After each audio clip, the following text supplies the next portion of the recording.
My name is Noelle Arden, 34 years old. I smooth the linen tablecloth over my dining table, tugging each corner until the fabric falls with obedient symmetry. The flowers, white ranunculus in a glass cylinder, complete the illusion. This one-bedroom apartment, with its tasteful but impersonal decor, serves its purpose well. A stage set for my mother's occasional inspections. Nothing more. The air smells faintly of lemon oil and restraint. My phone buzzes on the counter. Adrian's name lights up the screen, and a warmth rises in me before I even swipe to answer. "Hey," I say, letting the smile curve my voice. "I'm just wrapping up here. I'll be home in 20, His breathing is uneven, a quiet staccato. "Noelle, we have a problem." His voice drops, a whisper, like he's trying not to rattle the walls. "Oliver just called your mother." The vase slips from my fingers. Crystal hits hardwood. Time fractures. Water splashes against my ankles while shards glitter like tiny verdicts around my feet. My throat tightens. "What?" The word is thin, a thread barely holding.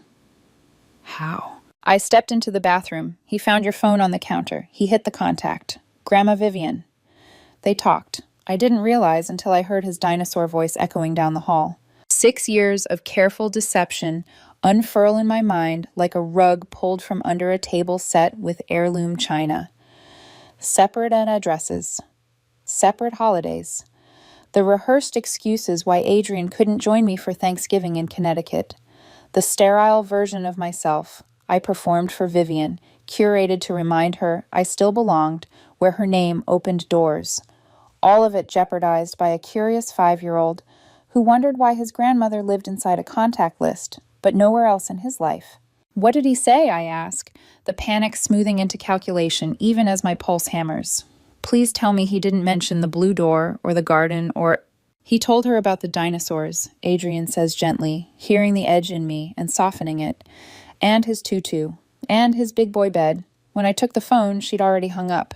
I press call on my mother's number with wet fingers, straight to voicemail. The too familiar knot forms under my breastbone, the same one that cinched tight when she dismantled my first love in college with weekly calls and well-placed doubts. She would never say, "Don't date him." She would say, "Are you sure he's ambitious enough for you, darling? Are you sure he understands who you are?" It was the precision that made it effective. I hang up and dial Rebecca, the only person at work who knows the truth. She picks up on the second ring. "Noelle? I need you to go to my real house," I say, pacing through glass confetti, the crunch, loud in the quiet room. "If my mother is already on her way." "Slow down, what happened?" "Oliver called her. She knows he exists. She might know about Adrian." I glance at the door like the elevator might exhale my mother into the hallway at any moment. "I'm leaving now." Rebecca's silence stretches. When she speaks, her voice is brisk. "She called the office 20 minutes ago for your address. Family emergency," she said. The room tilts. There's always a reason with Vivian, a coat of moral lacquer applied to every pry bar. "Did you give it to her?" "Of course not. I told her I needed your approval." A pause. "Noelle, maybe it's time to stop splitting yourself in half." I end the call without answering, grab my purse, and leave the broken vase where it fell. In the elevator, my reflection floats in softened chrome, composed from the collarbones up and flooded beneath. By the time I reach the parking garage, I've rehearsed 3 explanations and 12 worst-case scenarios. As I drive toward the craftsman with the blue door and the flower boxes Adrian built last summer, the freeway signs blur at the edges. I keep my breathing measured, the way I do before difficult meetings. I promised myself years ago I would never let my mother near the home I built. Boundaries can be fortresses or prisons. I never imagined how quickly they can become both. Adrian is in the doorway when I pull into the driveway, Oliver beside him. Our son wears his favorite dinosaur shirt with a bright green tutu layered over shorts, curls in rebellious loops across his forehead.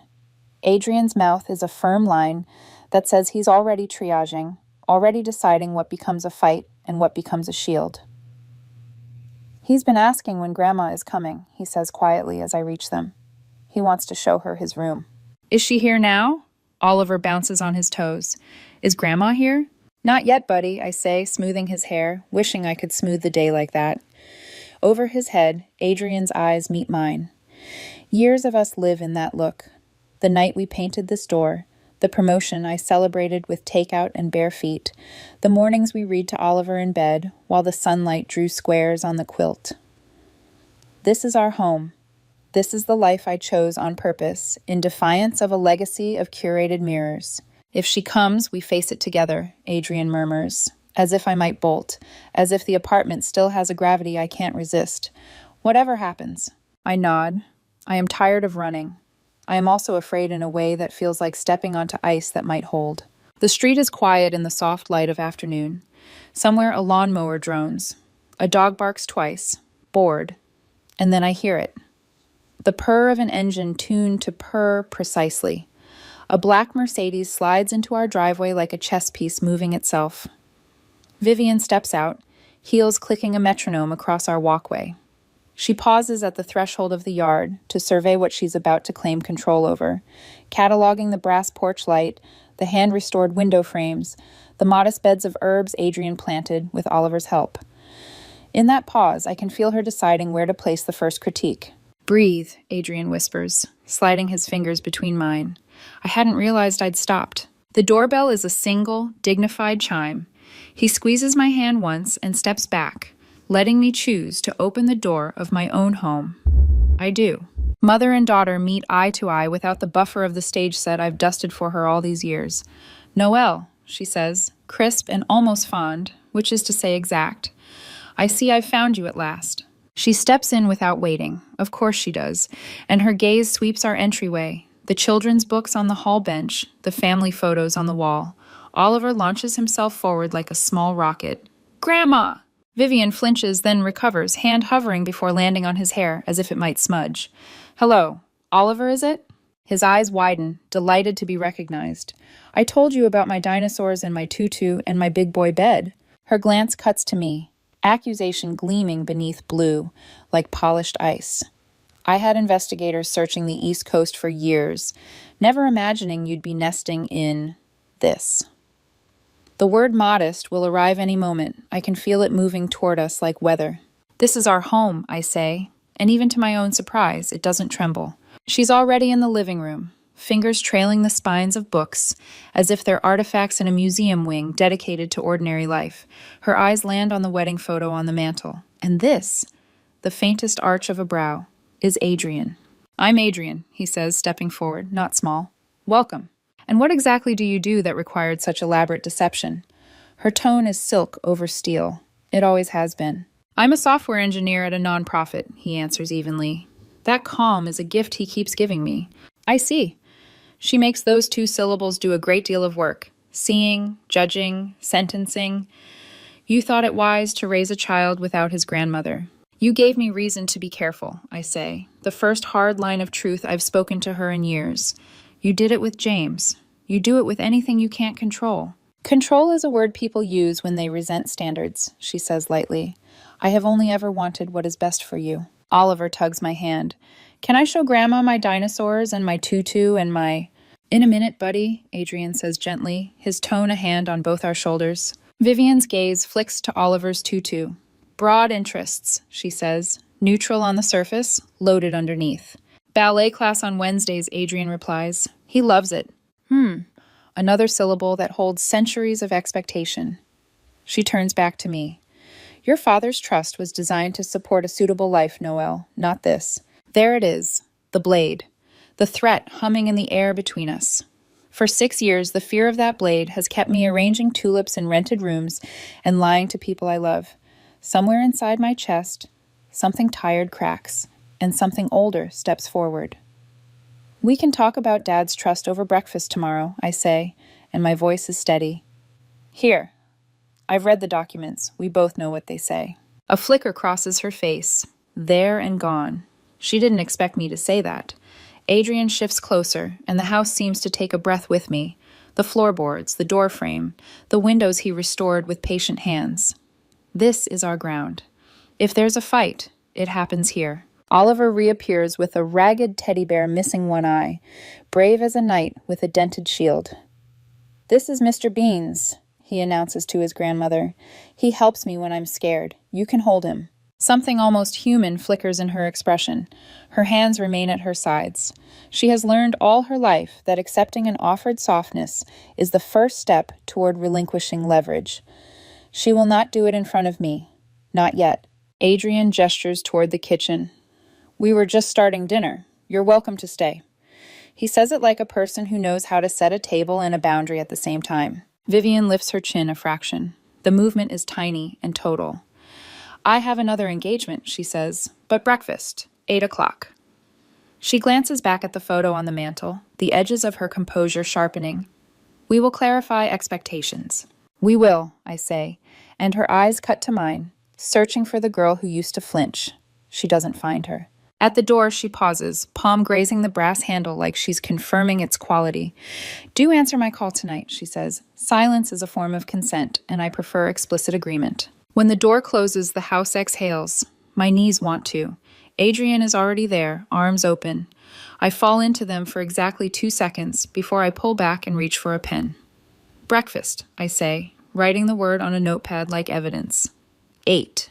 Oliver tucks Mr. Beans under his arm and looks up at us, earnest. Grandma didn't see my dinosaurs. She will, I tell him, and I mean it in every direction a mother can mean a sentence, that he will be seen, that we will be seen, that what we have built here will not be erased by a surname and a strategy. Outside, the day is sliding toward evening, the sky a patient blue. Inside, I can feel the next move assembling itself like a constellation. Paperwork, history, a plan. I set a plate on the counter, the ordinary weight of it anchoring me to the life I refuse to barter. Tomorrow, the real game begins. Tonight, we eat at our own table. The kitchen light hummed faintly above us, casting a steady glow on the notepad where I had scrawled a single word, breakfast.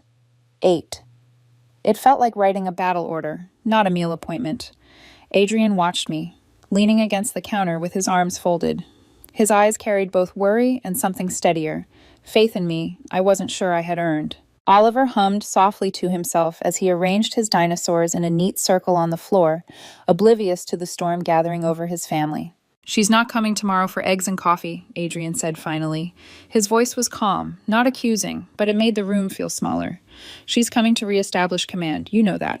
I nodded, forcing myself to look at him, not at the shards of fear still lodged inside me. And for once, I'm not going to flinch. I've spent 6 years hiding in stage sets of apartments, apologizing with centerpieces, and pretending my real life doesn't exist. Tomorrow she's going to sit at this table, in this kitchen, and see it. Adrian's jaw tightened. And if she tries to dismantle it? Then she'll see me stand, I said, the words tasting foreign but necessary. I couldn't sleep that night. Every creak in the house felt like an echo of Vivian's voice. My dreams fractured into visions of her walking through Oliver's room, lifting his drawings one by one and saying, ordinary, wasteful, disappointing. When dawn seeped pale through the curtains, I rose with it. The cardboard box in the hall closet waited like a sealed confession. I brought it to the kitchen table and opened it, the smell of dust and old paper rising like a memory I'd buried alive. Inside were my father's letters, photographs, and, at the very bottom, a thick manila envelope stamped, Trust, Richard Harrington. My hands shook as I pulled it free. Adrian entered quietly, hair tousled from sleep, and placed a mug of coffee beside me. He leaned down, his shoulder brushing mine, and together we sifted through the legal script of my father's last act of rebellion against my mother's control. It's irrevocable, I whispered at last, staring at the clause as if it might evaporate if I blinked. Once funded, she can't alter the terms. Not then, not now. Adrian exhaled, a sound of relief and disbelief. So she's been bluffing all these years? Bluffing, threatening, manipulating. My laugh was brittle. But she never had the leverage she claimed. I closed the folder with trembling hands. For the first time in my adult life, I felt the faint outline of freedom. My mother's power wasn't built on money. It was built on my fear. By 8 o'clock, the kitchen smelled of strong coffee and toast. I had polished the table, not for her, but for me. The morning light streamed across the wood grain Adrian had restored by hand. I heard the measured click of heels on the walkway before the doorbell rang. Adrian squeezed my hand once, silently promising he was near. and then stepped back as I opened the door. Vivian stood there, perfect as always, in a tailored pantsuit, pearls catching the light. Her gaze swept over me, noting the bare feet, the messy bun, the absence of armor. "Noelle," she said, her tone carrying both recognition and reprimand. "Mom, come in." She did, her perfume filling the kitchen like an invasive flower. She sat gracefully, not waiting to be offered coffee, but I poured her a cup anyway. Adrian leaned against the counter, silent, steady. Oliver padded down the stairs in his pajamas, rubbing his eyes. He froze at the sight of her, then broke into a wide smile. "Grandma, you came back." Her lips curved, precise but not warm. "Yes, Oliver, I came back." I set the trust documents on the table between us. The envelope landed with a deliberate sound. "I've read Dad's papers," I said without preamble. "The inheritance is mine, entirely mine. You have no control over it." For the first time I could remember, her hand trembled slightly as she reached for her coffee. A flicker crossed her face. Anger, maybe, or the recognition that her bluff had been called. "That was never my main concern," she said smoothly, but her voice lacked its usual blade. "You've used money as a leash my whole life," I replied. "But that ends here. You have no power over me, over Adrian, or over Oliver." Her lips pressed into a thin line. "I only wanted what was best for you." I let out a sharp laugh. "You destroyed James because he wasn't good enough for you. You called his apartment until he changed his number. You told his mother he'd never measure up. Don't call that wanting what's best. Call it what it is. Control." Adrian's presence at my side was silent but grounding, like the weight of an anchor. He didn't need to speak. His calm faith gave me strength to continue. Vivian's eyes flicked to Oliver, who sat cross-legged on the floor with his dinosaurs, humming softly to himself. "And what is best for him?" she asked pointedly. "To grow up thinking ordinary is acceptable? To wear tutus without discipline? To live in a modest home when he could have a mansion?" My breath caught, but before I could respond, Oliver stood and toddled over, clutching his one-eyed teddy bear. He placed it solemnly in his grandmother's lap. "Mr. Beans helps when you're scared," he told her. Something cracked across her carefully painted face. Her hands hovered, uncertain, then rested lightly on the bear. She didn't speak. I leaned forward. "You can be part of his life, Mom, but on our terms, not yours. You will not dictate his school, his future, his clothing, his friends. You will not decide what makes him valuable. You can be his grandmother, not his judge." The silence stretched, thick as wet wool. Finally, Vivian set the teddy bear aside and sipped her coffee. "Perhaps I could stay a little longer," she said at last, her voice measured, fragile. "To get to know Oliver." The words startled me more than any threat she'd ever made. An olive branch or another tactic? I couldn't yet tell. Oliver's eyes lit up. "You can see my dinosaurs now, Grandma. The baby one is me." He tugged at her sleeve, and for once, she allowed herself to be led. Adrian's hand brushed mine, his thumb pressing reassurance into my skin. "You did it," he murmured. "You stood." I didn't answer. I was too busy watching Vivian follow Oliver into the living room, clutching a ragged bear as if it might anchor her. For the first time in years, she looked less like an empress and more like a woman caught between loss and possibility. But even as I watched, a warning whispered at the back of my mind. Vivian never yielded without planning her next move. Breakfast might be a fragile beginning, but it was also the opening volley of a larger war. And I knew, deep in my bones, that she hadn't come here to surrender. She'd come to regroup. The morning after breakfast, I lingered at the kitchen table long after Vivian left, my fingers tracing the rim of my coffee mug. The house still carried her perfume, sharp and expensive, clinging to the air like a claim. Adrian moved quietly around the kitchen, clearing plates, rinsing Oliver's cereal bowl. His silence wasn't empty. It was patience, giving me space to hear my own thoughts before I spoke them. "She's regrouping," I said finally, the words falling heavy into the quiet.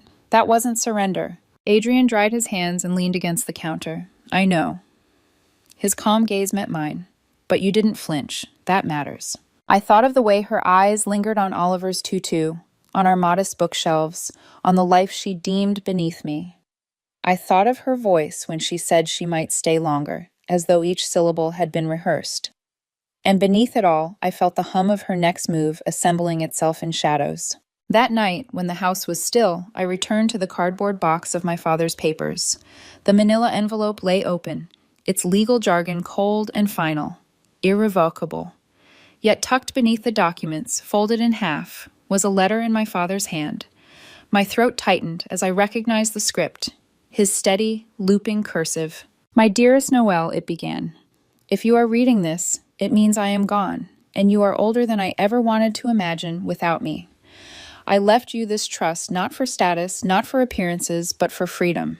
Use it to build a life that matters to you, not to your mother. She will try to shape you. She always has, but you are stronger than you know." Tears blurred the ink as I pressed the paper flat. Adrian found me there, shoulders hunched over the words, and he rested his hand on the back of my neck. "What does it say?" "That he trusted me more than she ever did," I whispered. The next days blurred into strategy. Adrian and I sat at the kitchen table at night, our laptops open, our notebooks filling with lists. We mapped out Vivian's weapons, financial leverage, social influence, guilt, and we planned defenses. Rebecca became a quiet ally, texting updates when Vivian inquired about me at the office. Margaret, my mother's oldest friend, began slipping me fragments of conversation from Connecticut, the whispers Vivian fed her circle, the stories she told about me. "Do you trust her?" Adrian asked one evening, scrolling through an email Margaret had forwarded. "I trust that she's tired of being a pawn in Vivian's games," I said. "And I trust that she loved my father. That has to mean something." Still, each update confirmed what I already knew. Vivian wasn't retreating. She was recalibrating. Oliver's birthday approached, his 5th, and with it the gathering I had promised him. Balloons, a dinosaur cake, friends from preschool. But beneath the party supplies lay something heavier, the sense that this celebration would also be a battlefield. Adrian and I decided quietly, without telling Oliver, that we would not hide anymore. This house, our life, would not bend to my mother's shadow. Then, one afternoon, the phone rang. Donna Taylor, the director at Oliver's preschool, spoke in her careful professional tone. "Noel, I thought you should know. Your mother has called 3 times this week, asking about Oliver's schedule, his teachers, even his friends' parents." My grip on the phone tightened until my knuckles whitened. "You didn't tell her anything, did you?" "Of course not," Donna said gently. "Our policies are strict, but I wanted you to be aware." When I hung up, Adrian was already watching me from across the room, his expression hardening as he read the truth in my face. "She's trying to get to him." The words dropped between us like stones in water. It wasn't about me anymore. It wasn't about control over my choices or my marriage. It was about Oliver, about shaping the next generation before he even understood what it meant to resist. "We need to tighten boundaries," I said, reaching for my notebook. My handwriting pressed deep into the paper as I wrote, "Oliver, protection plan." That night, our kitchen became a war room. We called the preschool, updating security procedures. We spoke with the parents of Oliver's closest friends, offering vague but firm explanations. Margaret agreed to attend the birthday party, a buffer in case Vivian attempted another public ambush. Every move felt like building barricades against an approaching storm. Yet even as we planned, doubt whispered. Would it be enough? Adrian slid his hand over mine, stopping my frantic scribbling. "We can't predict every tactic she'll use," he said softly, "but we can stand together when she tries." I met his gaze, steady and grounding. For 6 years, secrecies had been my shield. Now, preparation was. And though fear pressed heavy on my ribs, beneath it pulsed something stronger, resolve. On the night before Oliver's birthday, I tucked him into bed beside his dinosaur nightlight. His small hand clutched Mr. Bean's, his curls shadowed on the wall. "Is Grandma coming tomorrow?" he asked sleepily. I hesitated, smoothing the blanket over him. "Yes, buddy, she's coming." He grinned, innocent and bright. "I'll show her my dinosaurs, and my tutu." My chest ached as I kissed his forehead. "Yes, you will." Downstairs, I stood at the window with Adrian, watching the garden we'd planted sway in the night breeze. "She thinks she's gathering information," I murmured. "But she doesn't understand. This birthday isn't just for Oliver, it's for us. It's our line in the sand." Adrian slipped his arm around me, pulling me close. "Then tomorrow," he said quietly, "we stop running." I pressed my hand against the glass, feeling the cool night through it, imagining Vivian's silhouette already forming on the horizon. Tomorrow she would come. Tomorrow the war beneath the balloons would begin. The morning of Oliver's birthday dawned bright and deceptively calm. Sunlight spilled across the kitchen floor in soft gold, illuminating the dinosaur cake Adrian and I had labored over the night before. Balloons swayed gently in the dining room, their strings brushing the backs of chairs. Outside, the backyard had been transformed into a kingdom of imagination. An obstacle course of hula hoops and pool noodles, a picnic table draped in a green cloth patterned with cartoon T-Rexes. Oliver, still in his pajamas, darted from room to room in pure 5-year-old ecstasy. His dinosaur crown slipped over one eye as he announced to no one in particular, "This is going to be the best birthday ever." Adrian smiled, adjusting a streamer. "He's right," he murmured, then glanced at me, his voice dropping lower. "We're ready." I wanted to believe him, but as I laid out plates and napkins, my stomach churned with the knowledge that this day was more than balloons and frosting. It was the arena where Vivian would make her next move. By noon, the yard was alive with laughter. Children shrieked as they chased each other with foam swords. Parents mingled over lemonade, offering polite compliments on the cake, the decorations, the yard. For a fleeting moment, I allowed myself to breathe. To imagine this could simply be a birthday party, not a battlefield. Then, at precisely 2 o'clock, the doorbell rang. Vivian never arrived fashionably late.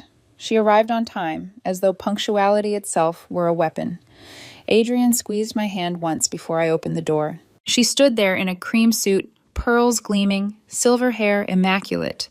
But she wasn't alone. Beside her stood 2 figures I hadn't seen in over 15 years, my father's parents. My breath caught. Grandma Eleanor, Grandpa Joseph. Eleanor's eyes filled with tears immediately, her small frame trembling. "Noelle, you look just like Richard." Her voice cracked on my father's name. Behind her, Joseph straightened as much as his 80 years allowed, his gaze sweeping past me into the home he had never been invited to see. His voice was rough but warm. "We've missed so much of your life." My throat constricted. I hadn't expected this. I hadn't prepared for this. Vivian's hand rested lightly on Eleanor's arm, her smile precise and triumphant. "Look who I found. Your grandparents have been desperate to see you." Desperate. The word landed like a stone. She had chosen this move carefully. She knew I couldn't refuse them without appearing cruel. And worse, she knew how much I had longed for them, how deeply I had missed them, even through the years of silence. "Please, come in," I managed, stepping aside. "The party's in the backyard."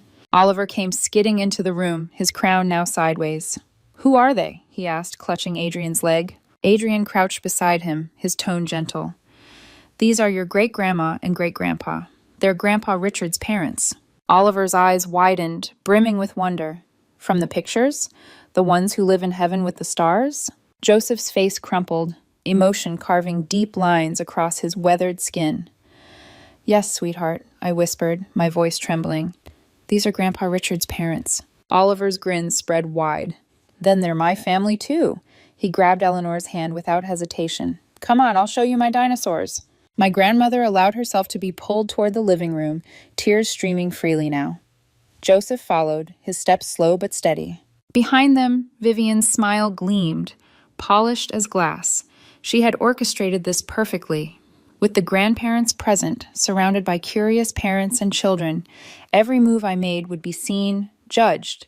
If I pushed her away now, I would look heartless. Adrian's hand brushed the small of my back, grounding me. "We expected a fight," he murmured. "We didn't expect this, but we'll adapt." I nodded, swallowing the knot in my throat.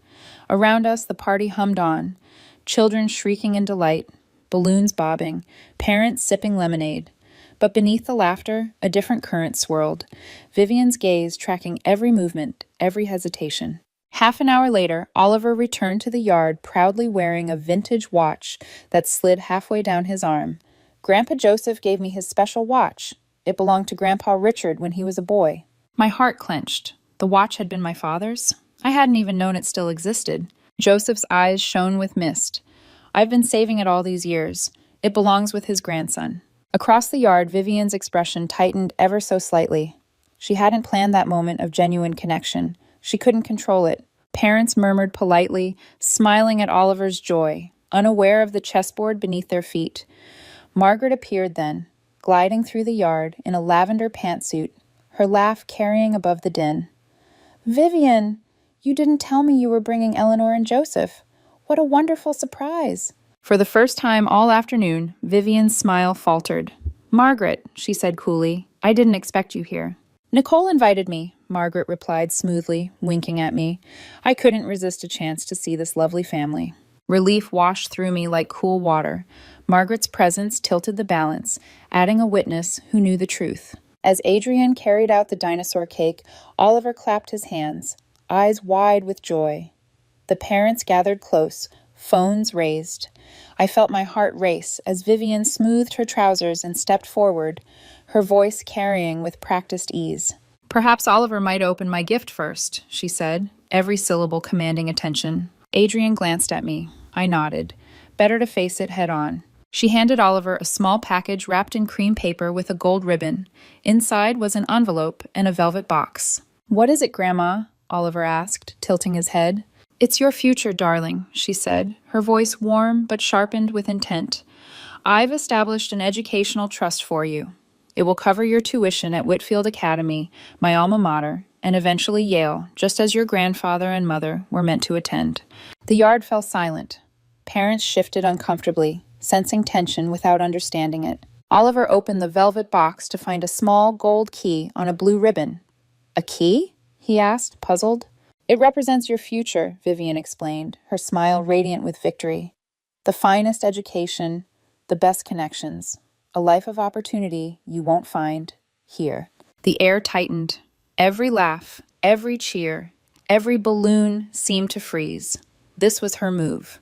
Public, undeniable, designed to corner me into gratitude or expose me as ungrateful in front of witnesses. Adrian's eyes met mine, steady, unyielding. Margaret stood near the grandparents, poised, her gaze sharp as glass. The moment stretched taut as a bowstring. I stepped forward, laying my hand gently on Oliver's small shoulder. My voice carried across the yard, calm and deliberate. "Mom, that's an incredibly generous offer, and we appreciate the thought behind it." Vivian's smile widened. For a fraction of a second, she believed she had won. "But we must decline." Gasps rippled through the gathering. Her smile faltered, the first crack in her polished facade. "Oliver's future is for his parents to shape," I continued, meeting the eyes of the other parents. "We've already established his college fund. He will attend schools where his creativity and individuality are valued, whether that's Yale or somewhere else entirely." Vivian's lips tightened. "Noelle, this isn't the time to—" "Actually, it's the perfect time," I cut in, my voice sharp but steady. From beneath the gift table, I lifted a long, carefully wrapped package. My pulse thundered, but my hands were steady. I held it out to her. "Because I have something for you." For the first time in 2 decades, my mother's composure cracked. Her eyes widened in genuine surprise. "Open it," I said. Vivian's fingers, immaculate as ever with their pale pink polish, hesitated for just a fraction of a second before touching the wrapping paper. Around us, the birthday party held its collective breath. Children shifted restlessly, not understanding the weight of the moment, while parents leaned in, sensing tension simmering beneath the surface of cake and balloons. Adrian stood close enough that I could feel the steadiness of his presence radiating through me. Margaret's eyes gleamed like she already knew what I was about to unleash. Vivian peeled away the paper with surgical precision, revealing an antique brass telescope. The polished metal glinted in the sunlight, the ridges catching every ray like they were meant to be seen today, here. For the first time in as long as I could remember, my mother's perfectly curated mask cracked. Her hands trembled. Her voice slipped down to something almost human. "Richard's telescope," she whispered, barely audible. "Yes," I said, loud enough for everyone to hear. "Dad's telescope. He used to tell me it helped him see beyond what was right in front of him." I took a deliberate step forward, my words meant for her, but my voice carrying to the gathered crowd. "I thought maybe it could help you, too." A ripple of murmurs spread through the parents, curiosity sparking in their eyes. Oliver, oblivious to the undercurrents, tugged on his crown and announced proudly, "That's Grandpa Richard's starfinder. Mommy said he showed her the Big Dipper with it." Vivian's fingers clenched around the telescope, knuckles pale. For once she couldn't find the script. Her silence was louder than anything she could have said. But I wasn't finished. There's more, I continued, my hand reaching for the leather-bound journal Margaret had been holding like a conspiratorial secret. She passed it to me without hesitation, her expression calm, supportive. I extended it to my mother. Dad's journals. I've kept them all these years. I think it's time you had them. Vivian's breath hitched as she accepted the weight.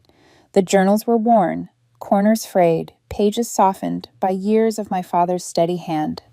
Her facade crumpled slightly as she flipped one open, scanning the familiar script. I saw the moment the words hit her. Her lips parted, her lashes fluttered. He wrote about me, I said, my voice steadier than I expected, about the kind of life he wanted for me. Not prestige, not appearances, happiness, authenticity, a family built on love, not power. Across the yard, Eleanor rose slowly from her chair, her frail frame supported by Joseph's steadying hand. She placed her palm gently on the telescope, her weathered voice quivering. Richard treasured this.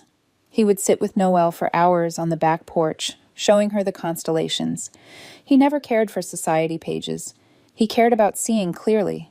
Joseph's voice added to hers, rough with emotion. Our son believed in freedom, in honesty.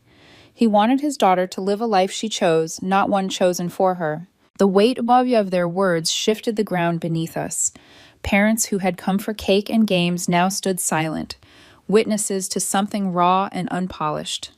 Adrian straightened beside me, pride and quiet victory radiating from him. Margaret's subtle nod told me everything I needed to know. We had turned the tide. Vivian clutched the telescope, the journals, her hands shaking. For the first time in my memory, her eyes weren't sharp with judgment, but wet with something dangerously close to grief. She lifted her gaze to me, and in her voice, I heard something I'd never heard before. Hesitation. Noelle? It was a question she couldn't quite form, a plea she couldn't quite shape. Before I could respond, Oliver, with perfect childish timing, tugged her sleeve. Grandma, can we have cake now? I want you to have the first piece. The innocence of his offer broke the tension like sunlight through storm clouds.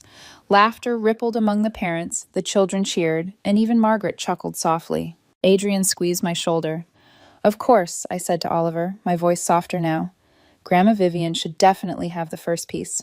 Adrian carried out the cake, candles glowing, and the children gathered like a flock of joyful birds. The chorus of happy birthday filled the yard, bright and off-key. Vivian stood holding the telescope against her chest, the journals clutched under one arm, her expression unguarded. The candles flickered across her face, illuminating the cracks in her armor. As Oliver blew out the candles, scattering wax droplets across frosting shaped like dinosaur scales, I caught my mother's gaze. For once, it wasn't a battle. It wasn't judgment. It was recognition, raw, complicated, and unfinished. Margaret leaned closer to Vivian, her voice pitched for her alone, but carrying enough that I caught it. Richard would be proud of her, Vivian. Perhaps it's time you let yourself be proud, too. Vivian didn't answer, but when Oliver tugged her hand, guiding her to the table for cake, she followed without resistance. The telescope rested in her lap, gleaming like a promise not yet fulfilled. I exchanged a look with Adrian across the table. 6 years of hiding, of staging lies, of fearing this confrontation, all of it had culminated here. We had drawn our line in the sand, and she had stepped across it, holding symbols she could no longer twist into her own narrative. For the first time since my father's death, I felt something shift between us. The war wasn't over, but it had changed shape. Happy birthday, Oliver, Vivian said softly, almost tenderly, as he smeared frosting on her pearl-colored sleeve. And though her eyes stayed locked on me, I realized the unthinkable might be possible. Not surrender, not defeat, but the fragile beginning of connection. 3 days after the party, the telescope gleamed on our living room bookshelf, catching the afternoon light like it belonged there all along. I'd passed by it a dozen times already, each glance tightening something deep in my chest. It wasn't just brass and glass. It was my father's voice, his hand guiding mine toward constellations, his reminder to look beyond whatever storm stood in front of me. Vivian hadn't mentioned it when she left. She hadn't mentioned the journals either, though I'd seen the way she clutched them to her chest when Adrian walked her to her car. That image haunted me more than her polished smile ever had. My mother, silent, holding relics she couldn't bend to her will. But silence was dangerous. I knew her too well. Silence meant calculation. At dawn, unable to sleep, I spread Dad's papers across the kitchen table. Letters, trust documents, yellowed photographs. I traced my finger over his handwriting, searching for more weapons, more truths. Adrian shuffled in, hair rumpled, eyes heavy with sleep. He didn't ask why I was awake. He just set a mug of chamomile tea beside me and sat, scanning the chaos of papers. "Still fighting battles in your head?" he asked gently. I nodded, not looking up. "She'll try something else. Money didn't work. The public spectacle didn't work. She's regrouping. I can feel it." Adrian leaned closer, his hand brushing mine. "So we prepare, but we don't live in fear anymore. Not for us, not for Oliver." I wanted to believe him, but just then my phone buzzed. Margaret's name flashed across the screen. "Noelle," she said when I answered, her voice warm but urgent. "Your mother has been busy. At the club this week, she's been telling everyone about reconnecting with you. She's positioning it as her achievement, finding her lost daughter, integrating her family. She hasn't breathed a word about Adrian or Oliver, not yet." My pulse thudded. "She's rewriting the story before it's even finished." "Yes," Margaret admitted, "but she slipped. She didn't have photographs to show, no evidence. That's unusual for her. It made people curious." Adrian watched me, brow furrowed as I ended the call. "She's trying to control the narrative," I told him, "but she doesn't realize it's already slipping through her fingers." That morning, with the sun spilling across the table, I made a decision. We'll invite her here again. Breakfast. This time, she won't dictate the story. We will.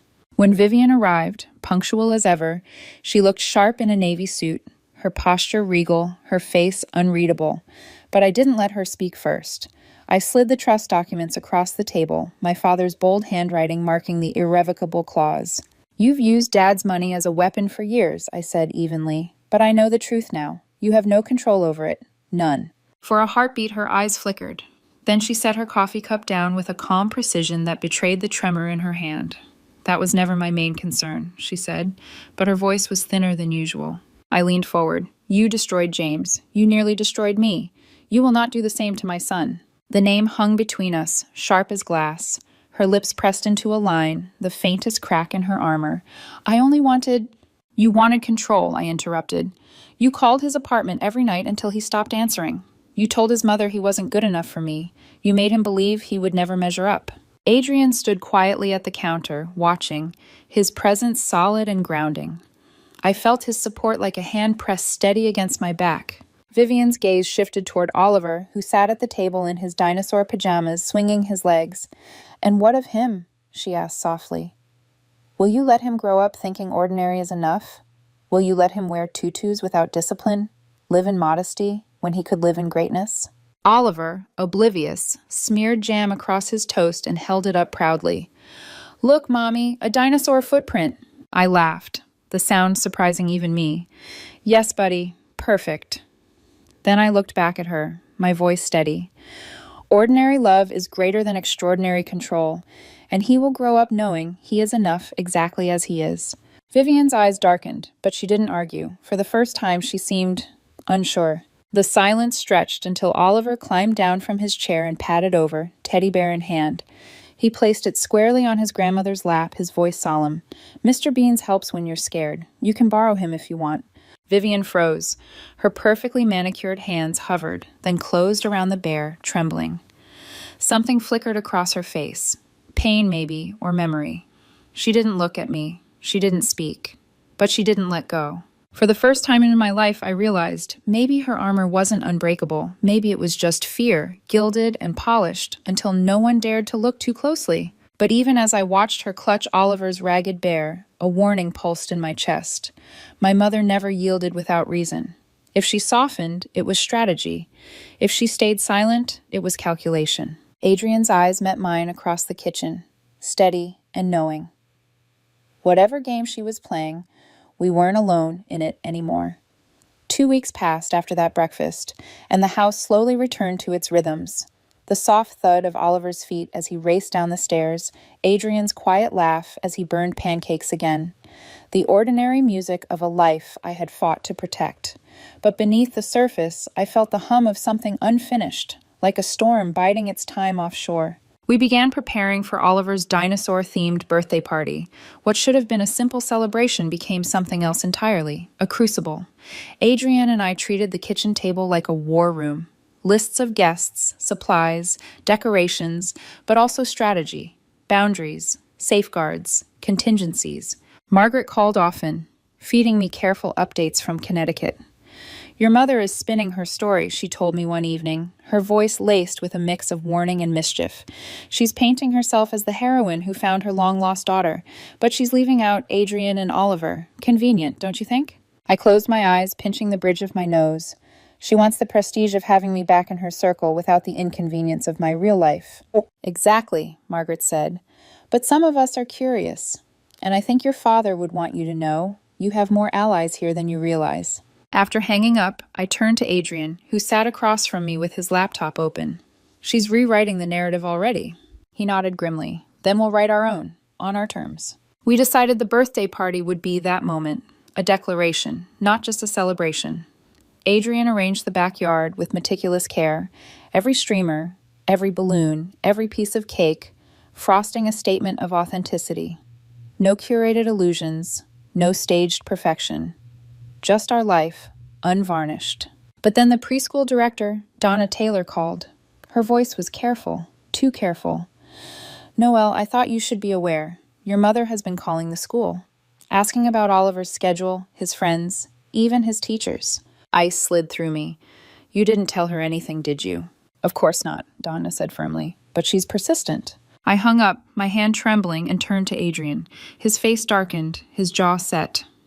She's trying to bypass us, he said flatly. She's going after him directly.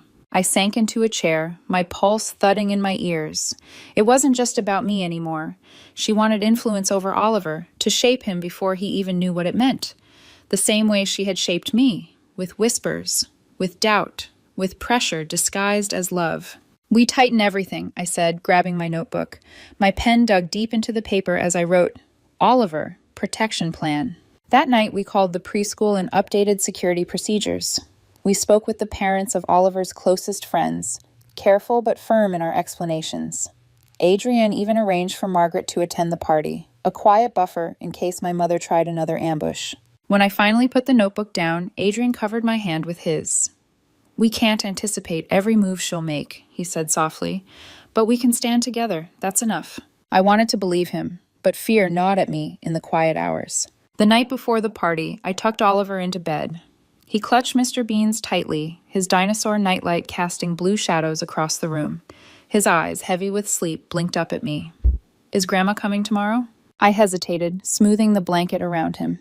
Yes, buddy, she's coming. He smiled, innocent and wide.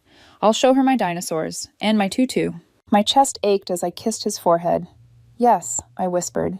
You will. Downstairs, Adrian and I stood at the kitchen window, staring out at the backyard, bathed in moonlight. The swing set Adrian had built stood like a quiet sentinel, balloons tied to its frame for the morning. She thinks she's gathering information, I murmured. But she doesn't realize this party isn't just Oliver's. It's ours. It's our line in the sand. Adrian slipped his arm around my waist, pulling me close. Then tomorrow, he said quietly, we stop running. I pressed my hand against the glass, feeling the cool night through it, imagining her silhouette already forming at the edges of our life. Tomorrow she would come. Tomorrow the real test would begin. The morning of Oliver's birthday broke with a brightness that felt almost mocking. Sunlight streamed through the curtains, gilding the living room in gold, as if the day itself wanted to insist it would be perfect. But my chest was tight, my stomach coiled. This wasn't just a party. It was a test, a stage, and maybe even a battlefield. Oliver darted around in his dinosaur costume, his cape flapping behind him as he roared with 5-year-old ferocity. Best birthday ever, he shouted, already high on balloons and anticipation. Adrian set up the obstacle course in the backyard, hula hoops and pool noodles transformed into prehistoric jungles. I hung the last of the streamers with hands that trembled only slightly, forcing my breath steady. By noon, the yard was alive. Children shrieked with laughter as they chased each other, paper crowns askew, plastic dinosaurs clutched in sticky hands. Parents gathered in small clusters, sipping lemonade, chatting about schools and work, unaware of the invisible lines I had drawn across the grass. For a brief, fragile moment, I let myself believe. I watched Oliver's curls bounce in the sun, heard Adrian's easy laugh as he guided kids through the course, and thought, maybe, just maybe, this could be just a birthday. Then, at exactly 2 o'clock, the doorbell rang. The sound cut through the laughter like a blade. Adrian's hand brushed mine before I moved to answer it. Whatever happens, he murmured, we face it together. I nodded, though the weight pressed harder with every step to the door. Vivian stood there in her cream suit, pearls gleaming, posture flawless. But she wasn't alone. Flanking her, small and tentative, were my grandparents, my father's parents, faces I hadn't seen in over 15 years. My breath caught. Grandma Eleanor, Grandpa Joseph. Eleanor's eyes filled instantly, her hand trembling as she reached for me. Noelle, darling, you look just like Richard. Joseph's tall frame bent slightly with age, but his eyes held the same warmth I remembered from childhood. We've missed you, he said softly. We've missed everything. Behind them, Vivian's smile gleamed with calculated triumph. Look who I found, she said, her voice dripping with benevolence. Your grandparents have been desperate to see you. The word desperate stung. She had orchestrated this perfectly. She knew I couldn't shut them out without looking cruel. Not here, not now. Please, come in, I managed, my throat tight. The party's in the backyard. Oliver skidded to a halt behind me, clutching Adrian's leg. His eyes widened. Who are they? Adrian crouched to his level, voice gentle. These are your great-grandma and great-grandpa. They're Grandpa Richard's parents. Oliver blinked, wonder dawning. From the pictures? The ones who live in heaven with the stars? Joseph's face crumpled, raw grief breaking through his composure. Yes, sweetheart, I whispered. These are Grandpa Richard's parents. Oliver's grin split wide. Then they're my family, too. He grabbed Eleanor's hand without hesitation. Come on, I'll show you my dinosaurs. Eleanor let herself be pulled inside, tears streaking freely now. Joseph followed, his steps slow but steady. Behind them, Vivian lingered, her eyes sharp as glass, victory radiating from her stillness. She had set the stage. Every witness, parents, children, neighbors, would see me either embrace or reject the family she had conjured like a weapon. Adrian's hand pressed lightly against the small of my back, steadying me. His eyes said what his lips didn't. We adapt. Half an hour later, Oliver raced into the yard wearing a vintage watch far too big for his wrist. He thrust his arm in the air. Look, Grandpa Joseph gave me his special watch. It belonged to Grandpa Richard when he was a boy. My heart clenched. The watch. My father's watch. Joseph's voice cracked with pride. I saved it all these years. It belongs with him now. Across the yard, Vivian's expression tightened ever so slightly. She hadn't expected that. She couldn't script that moment of genuine connection. The air shifted. Parents smiled, murmuring approval, sensing the warmth even if they didn't understand its weight. For once, my mother wasn't the architect of the scene. Then Margaret appeared, gliding into the yard in her lavender suit, her laugh carrying across the crowd. Vivian, you didn't mention Eleanor and Joseph would be here. What a surprise. For the first time, Vivian's smile faltered. Margaret, I didn't expect you. Nicole invited me, Margaret said smoothly, winking at me. I couldn't resist the chance to see this lovely family. Relief swept through me. Reinforcements. Witnesses who knew the truth. But Vivian wasn't finished. As Adrian carried out the dinosaur cake, its frosting scales glinting in the sun, she stepped forward, her voice cutting through the chatter with practiced ease. Perhaps Oliver might open my gift first, she said. Adrian's eyes flicked to mine. I nodded. Better to face it head on. She handed Oliver a package wrapped in cream paper and tied with gold ribbon. Inside was an envelope and a velvet box. What is it, Grandma? Oliver asked, tugging at the ribbon. It's your future, darling, she said, her voice warm but sharpened like a knife. I've established an educational trust for you. Tuition at Whitfield Academy, my alma mater, and eventually Yale, just as your grandfather and mother were meant to attend. The yard fell silent. Parents shifted uncomfortably, sensing the tension but not the stakes. Oliver opened the velvet box and held up a small gold key on a blue ribbon. A key? Vivian smiled, radiant with triumph. It represents your future. The finest education, connections that will serve you for life, opportunities you won't find here. Her words cut like glass. This was her move. Public, undeniable, designed to corner me into gratitude. Refusal would look like reckless pride. Acceptance would hand her the reins of Oliver's future. Adrian stepped closer, his presence anchoring me. Margaret lingered near the grandparents, ready, her gaze sharp as steel. The moment stretched taut as piano wire. I laid my hand on Oliver's small shoulder, steadying myself. My voice carried across the yard, calm but deliberate. Mom, that's an incredibly generous offer, and we appreciate the thought behind it. Her smile widened, the gleam of victory flickering in her eyes. But we must decline. Gasps rippled through the crowd. Her smile faltered, the first crack in her polished facade. Oliver's future is ours to guide, I said firmly. We've already prepared for it. He'll go to schools that value his creativity, his individuality, whether that's Yale or somewhere entirely different. Vivian's lips tightened. Noelle, this isn't the time. Actually, it's the perfect time, I cut in. I bent beneath the gift table, my pulse thundering, and lifted a long, carefully wrapped package. I held it out to her with both hands. Because I have something for you. For the first time in 20 years, my mother's eyes widened in true surprise. Her composure cracked. Open it, I said. The paper tore slowly, each rip echoing in the hush that had fallen over the yard. Vivian's hands, steady when raising champagne flutes or signing boardroom checks, betrayed the faintest tremor as she unwrapped the package. Beneath the paper lay the antique brass telescope, my father's telescope, gleaming in the sunlight like it had been waiting for this exact moment. A ripple passed through the gathering. Parents exchanged glances, sensing the gravity even if they didn't understand it. Children shifted restlessly, craning to see. Adrian stood at my side, his presence a steady pillar. Margaret's eyes lit with recognition, a small, knowing smile flickering at her lips. Vivian froze. Her fingers hovered over the polished brass, and for the first time in my memory, her voice faltered. "Richard's telescope," she whispered. "Yes," I said, my voice carrying just enough to reach every ear in the yard. "He used to take me out on the porch and show me constellations. He told me this helped him see beyond what was right in front of him." I paused, letting the silence thicken, then added, "I thought you might need that reminder." Her eyes flicked up to mine, sharp and wounded all at once. The party guests looked between us, caught in the invisible current. But I wasn't finished. "There's something else." Margaret stepped forward gracefully, handing me a leather-bound journal she had held in her bag. I passed it to my mother, my hand steady. "Dad's journals. I've kept them, but they belong with you now." Vivian accepted them like someone handling fragile glass. She opened the cover, scanning the familiar looping handwriting, and something shifted in her expression, something raw, unguarded.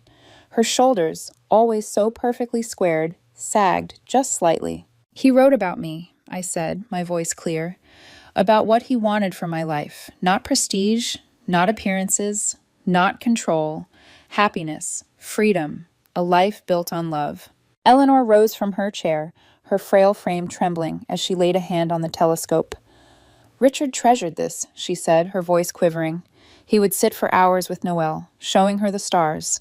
He wanted her to see possibilities, not limits. Joseph's voice followed, low and rough.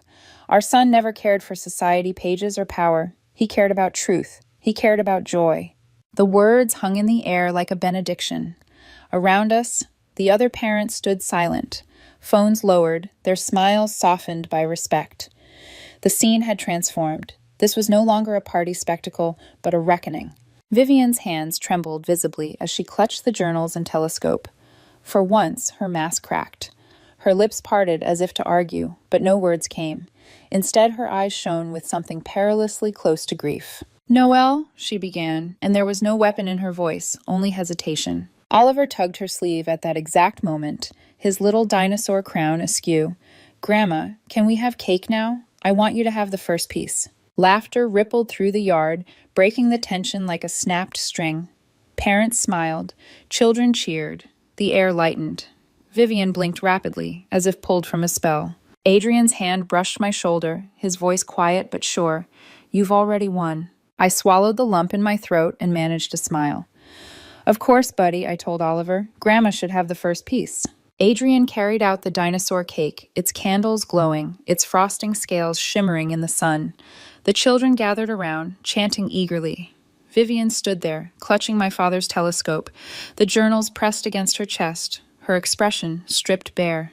As Oliver leaned forward to blow out his candles, I caught her gaze across the table. For once, it wasn't sharp with judgment. It wasn't calculating. It was searching. And in that look, I saw the possibility of something I had never dared to imagine. Not surrender, not victory, but the fragile beginning of change. "Happy birthday, Oliver," Vivian said softly, her voice almost breaking, and though she spoke to him, her eyes never left mine. 3 months passed after that birthday party, and in that time, something shifted in our home. Not just in me, not just in Adrian, but in the air itself. The telescope gleamed from its place on the bookshelf in our living room, sunlight striking the brass until it seemed alive. Every time I walked past it, I felt my father close, as though he were whispering, "Keep looking further, Noelle. Don't stop at what's right in front of you." Vivian didn't vanish after that day. She called more than once, sometimes with her old clipped tone, sometimes softer, almost uncertain. Once, she came over with a pie, as though carrying sweetness could erase years of bitterness. But she didn't bark orders when she entered our house. She didn't rearrange furniture with her eyes. She sat, rigid but present, while Oliver showed her his drawings. For the first time in my life, my mother didn't control the script. Still, I didn't let my guard down. Silence from Vivian was rarely surrender. It was strategy. And yet every time she clutched Oliver's ragged teddy bear when he offered it, every time she lingered over my father's journals with that unreadable expression, I saw cracks in her armor, cracks wide enough to let the smallest bit of light slip through. One morning, before dawn, I spread Dad's letters across the kitchen table again. The house was quiet, except for Adrian's steady breathing upstairs. Oliver's dinosaur nightlight cast a faint glow down the hall. As I traced my father's handwriting, my chest tightened with both grief and strength. His words didn't just defend me from Vivian, they demanded that I defend myself. Adrian padded into the kitchen, hair rumpled, a robe slung loosely over his shoulders. He set a cup of coffee beside me. "You're still fighting her in your head," he murmured. I nodded. "She's regrouping. I can feel it. The party didn't end anything. It just shifted the battlefield." He slid into the chair beside me, shoulder brushing mine. "Then we keep preparing. But we don't hide anymore. Not behind fake apartments, not behind silence." I looked at him, my chest tightening. 6 years I lived divided. I don't want Oliver to inherit that kind of fear. "You won't let him," Adrian said, his voice firm. The phone buzzed then, Margaret's name glowing on the screen. I answered quickly. "Noelle," she said, her voice brisk. "Your mother is moving pieces again. At the club, she mentioned you, spoke of reconnecting with her daughter, of how proud she is of your career, but she left out Adrian and Oliver." My grip on the phone tightened. "She's rewriting the story to suit her audience." "Exactly. But she overplayed her hand. People noticed. They asked about your family. She had no photographs, no details." Margaret's tone softened. "Noelle, she's not invincible. People are starting to see through her." After I hung up, Adrian raised an eyebrow. "She's trying to drag you back into her world, isn't she?" "Yes, but this time she doesn't control the narrative." The next week she called again, but her voice lacked its usual steel. "Thanksgiving," she said, hesitating just long enough to make me frown. "I thought, perhaps this year, we might gather at your home." For a moment, I couldn't breathe. My mother, the woman who once demanded I scrub every corner of a rented apartment before her visits, was asking to come to my home. Adrian squeezed my hand across the table, silently urging me forward. "Yes," I said, my voice steady. "We'd love to host. Oliver has been building a tree fort. He wants to show you." The silence that followed was weighted, then broken by something so unexpected it made my eyes sting. "I'll bring Richard's maple custard," she said softly. "He always insisted it wasn't Thanksgiving without it." When I hung up, Adrian pulled me close. "That's progress," he said. I pressed my forehead to his shoulder, tears blurring my vision. Progress. Fragile, uncertain, but real. Later that night, I tucked Oliver into bed. He grinned sleepily, his curls damp from his bath. "Grandma's coming for turkey?" he asked. "Yes, buddy," I whispered, brushing a curl from his forehead. "She is." He hugged Mr. Beans tight. "Then it'll be the best Thanksgiving ever." Downstairs, I stared at the telescope gleaming in the lamplight, my father's journals stacked beside it. For the first time, I didn't see them as weapons against her. I saw them as guides. For me, for Adrian, for Oliver, maybe even for her. But deep inside, a question pulsed like a warning drum. Was my mother truly changing, or simply playing a longer game?